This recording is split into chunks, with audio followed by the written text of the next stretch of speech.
Hello guys, luluto ako ngayon ng puto maya. Ito, sasain ko lang yung malagkit. Hugasan ko lang muna. Meron akong 5 cups na puto maya. Sain ko lang siya. Ayan guys, at isasabay ko na nga itong tinadtad na luya para mas maging malasa siya. Para sabay na maluto yung luya sa kinain. Mas masarap ang lasa. So, yun guys, sain ko lang to.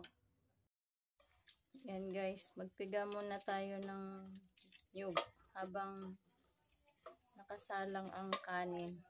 Ang malagkit na bigas. Pigain ko lang tong nyug.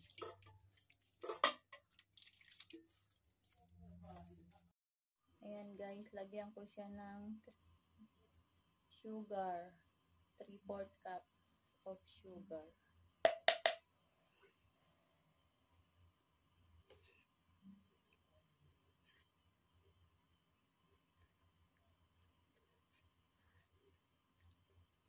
Ayan, hintayin ko lang na medyo lumapot siya ng konti.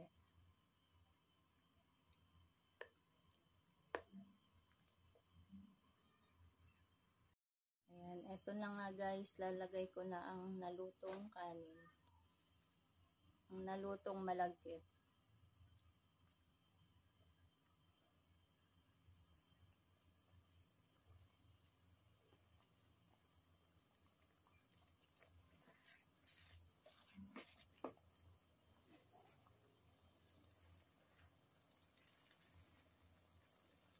So, hinaan ko lang yung apoy.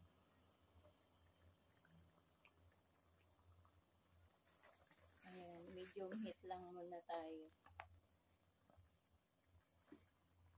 Oops.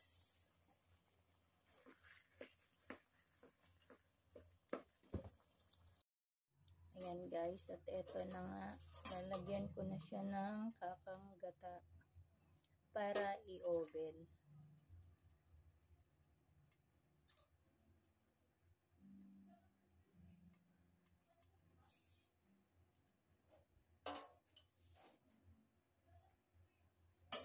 So, yun, i-bake ko lang siya.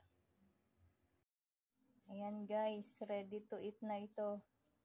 Ito na ang aking version ng puto maya.